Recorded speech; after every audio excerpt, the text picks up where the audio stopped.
देश की राजधानी दिल्ली में हुए श्रद्धा वॉकर की सनसनीखेज हत्याकांड ने पूरे देश को हिलाकर रख दिया था। श्रद्धा के बॉयफ्रेंड ने ही उसका कत्ल करने के बाद शव के कई टुकड़े करके बॉडी को ठिकाने लगा दिया था। लोगों के दिमाग से इस केस की यादें अभी धुंधली भी नहीं हुई थी कि दिल्ली में झज्जर की रहने वाली निक्की यादव की हत्या का मामला सामने आ गया।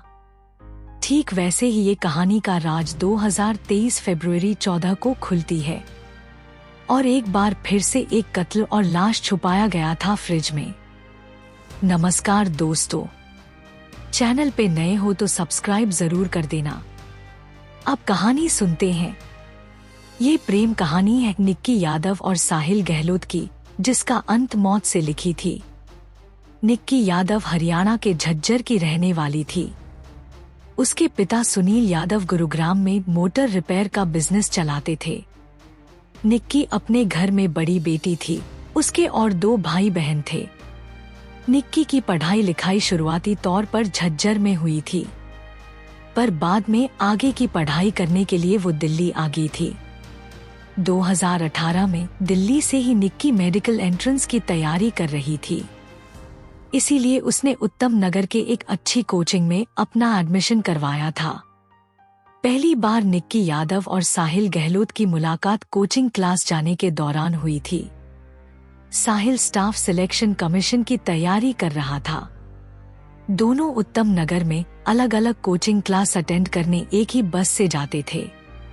बस यहीं से शुरू हुआ दोस्ती और प्यार का सिलसिला और फिर दोनों अक्सर मिलने लगे। समय के साथ दोनों का प्यार और ज्यादा बढ़ जाता है। प्यार में दोनों इतने खो चुके थे कि जब दोनों अपने एग्जाम में बैठते हैं, दोनों ही नाकामयाब रहते हैं। निक्की नीट नहीं क्वालिफाई कर पाती है और ना ही साहिल एसएससी। एग्जाम में फेल होने के बाद निक्की और साहिल पढ़ाई के लिए एक ही कॉलेज में एडमिशन ले लिए थे।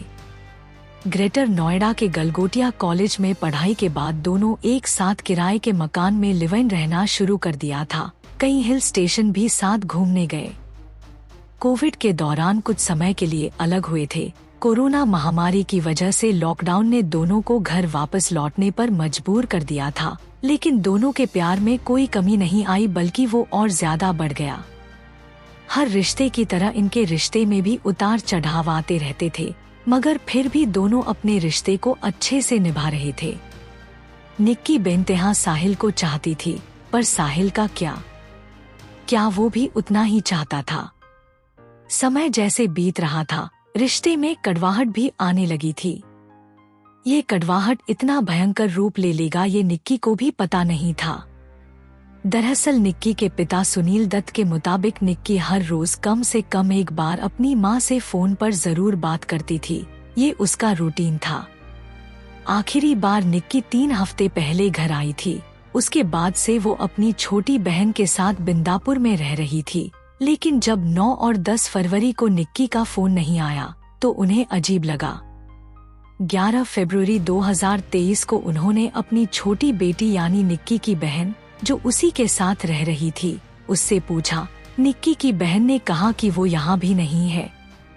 घर वालों ने निक्की की दोस्तों से भी पूछा, पर निक्की का कहीं कोई पता नहीं चला। उसका मोबाइल भी बंद था। तब भी निक्की की छोटी बहन ने बताया कि वो आखिरी बार 9 और 10 फरवरी की रात अपने दोस्त साहिल के साथ घर से निकली थी। इसके बाद निक्की की छोटी बहन ने किसी तरह साहिल का नंबर लेकर अपने पिता को दे दिया। जब निक्की के पिता ने साहिल को फोन करना शुरू किया तो लगातार वो उन्हें घुमाता रहा। कभी कहता कि वो देहरादून में है तो कभी ऋषिकेश में। 2 दिन बाद तो उसने फोन उठाना ही बंद कर दिया। इसके बाद निक्की के पिता सुनील दत्त साहिल के पिता से भी फोन करके पूछा था, पर वो भी बोल दिए थे कि उनकी बेटी के बारे में उनको कुछ पता नहीं।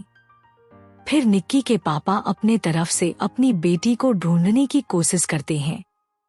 इसी बीच 13 फरवरी रात करीब 10 बजे राजौरी गार्डन क्राइम ब्रांच में तैनात इंस्पेक्टर सतीश कुमार को एक मुखबिर ने फोन किया और बोलता है कि नजफगढ़ के एक ढाबा मालिक ने एक लड़की की कत्ल करके उसकी लाश को वही ढाबे के अंदर छुपाया है।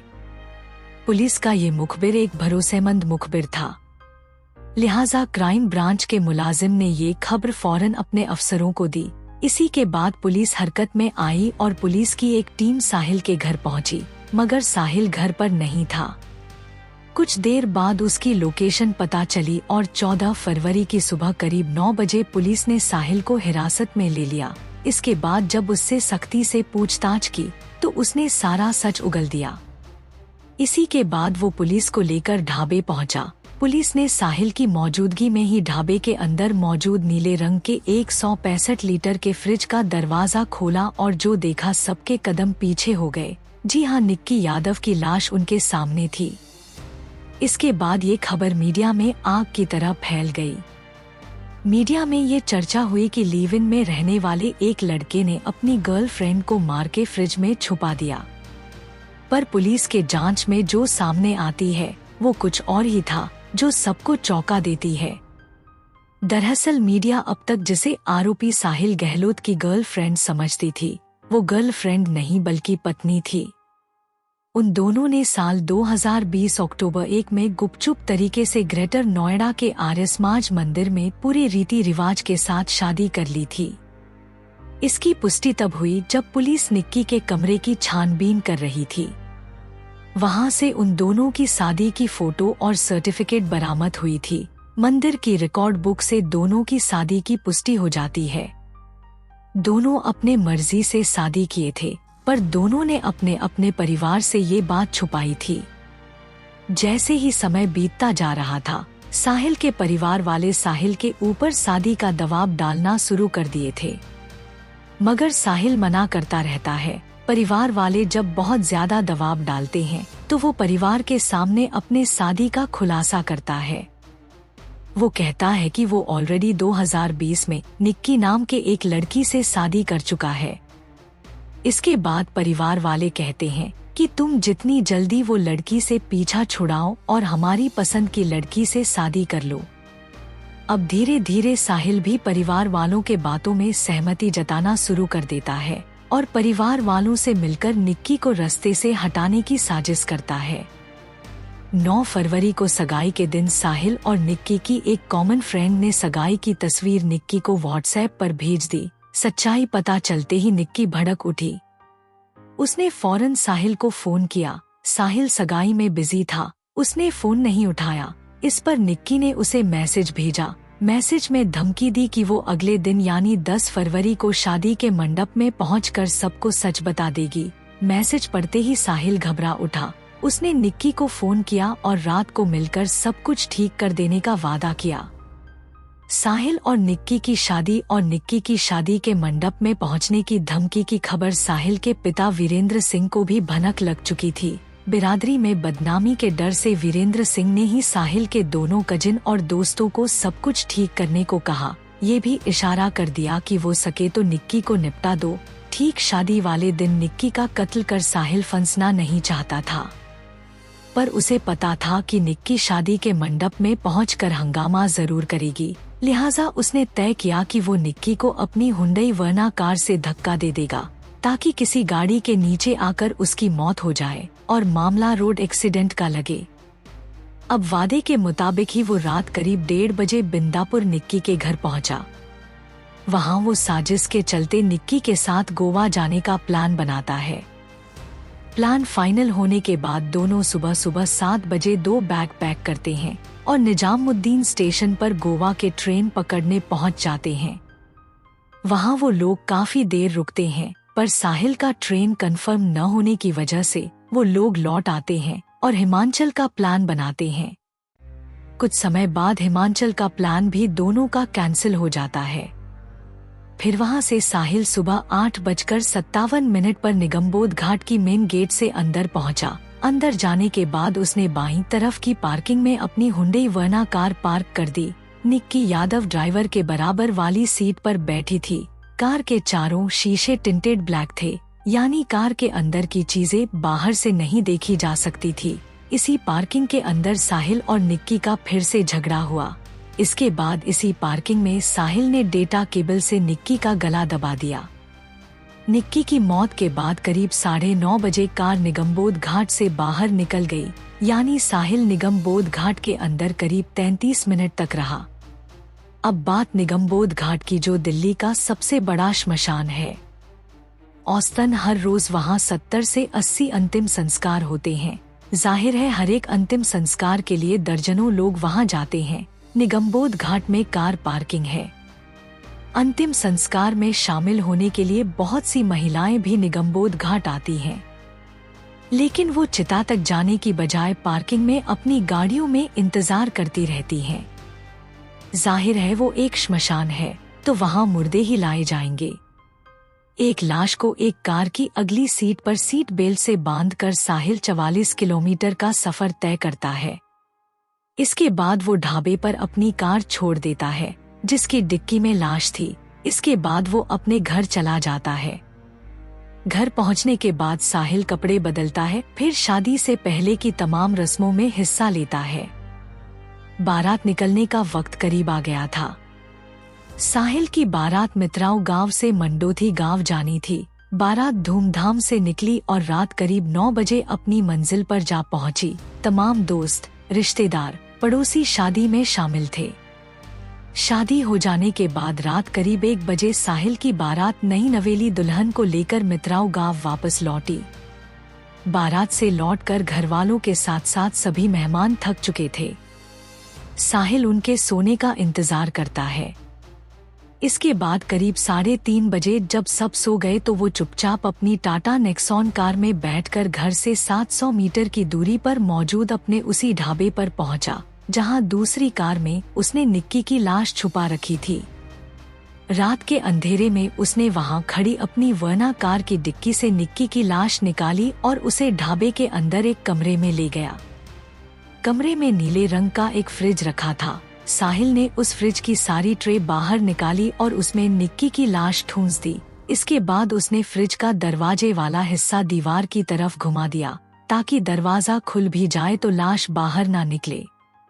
निक्की के दोनों बैग को भी वो फ्रिज के पास ही रख देता है, मगर उसका फोन वो अपने पास रखता है। फोन रखने से पहले वो फोन से खुद के सारे चैट और कॉल डिटेल डिलीट कर देता है। इसके बाद वो चुपचाप घर वापस लौट आता है। अगले 2 दिनों तक यानी 11 और 12 फरवरी को साहिल 2 बार फिर से ढाबे पर जाता है, सिर्फ ये देखने के लिए कि फ्रिज में लाश अपनी जगह रखी हुई है। उसका इरादा ये था कि जैसे ही मौका मिलेगा वो लाश को फ्रिज से निकालकर उस बड़े बैग में ठूंस देगा जो निक्की घर से लेकर आई थी। फिर बैग ले जाकर किसी नदी में फेंक आएगा, मगर लाश ठिकाने लगाने का मौका उसे नहीं मिल रहा था, क्योंकि घर में शादी का माहौल था और तमाम मेहमान हर वक्त साहिल को घेरे हुए थे। दिल्ली पुलिस सूत्रों के मुताबिक 10 फरवरी की सुबह निगमबोध घाट में जब साहिल ने निक्की का कत्ल किया, उसके फौरन बाद ही इस कत्ल की जानकारी उसके 2 दोस्तों, 2 कजिन और पिता को मिल चुकी थी। साहिल ने सबसे पहले ये बात अपने दोनों दोस्तों को बताई थी। निक्की के कत्ल के बाद साहिल जब हुंडई वर्ना कार में लाश के साथ पश्चिम विहार पहुंचा, तब तक एक दूसरी कार में उसके दोनों कजिन और दोस्त वहां पहुंच चुके थे।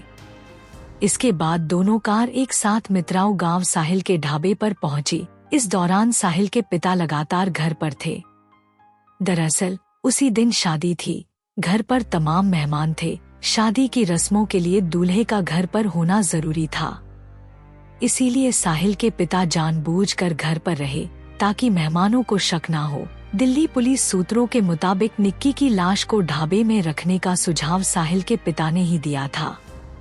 दिल्ली पुलिस सूत्रों के मुताबिक कॉल डिटेल, मोबाइल की लोकेशन और दूसरे तकनीकी एविडेंस के जरिए ये बात साफ हो गई है कि निक्की का कत्ल करने और ढाबे में लाश को छुपाने की पूरी साजिश अकेले साहिल की नहीं थी, बल्कि इस साजिश में उसके अलावा कुल 5 लोग और शामिल थे। इनमें साहिल का पिता भी है। साहिल के पिता वीरेंद्र सिंह पर 1997 में एक कत्ल का इल्जाम लग चुका है। जमीन जायदाद के झगड़े में वीरेंद्र सिंह ने एक शख्स की हत्या कर दी थी। निचली अदालत ने वीरेंद्र सिंह को सजा भी सुनाई थी, मगर बाद में दिल्ली हाई कोर्ट से वो बरी हो गया था। सारे सबूत के आधार पर 18 फरवरी को साहिल के समेत 5 और लोगों, साहिल के पिता बीरेंद्र सिंह, साहिल के दोस्त अमर और लोकेश, कजिन आशीष और नबीन को गिरफ्तार कर लेते हैं। नबीन के ऊपर भी एक छेड़छाड़ का मामला पहले से था। फिलहाल 6 आरोपी जेल में हैं। आपकी क्या राय है हमें कमेंट करके जरूर बताना और वीडियो को लाइक और शेयर जरूर कर देना। बाय।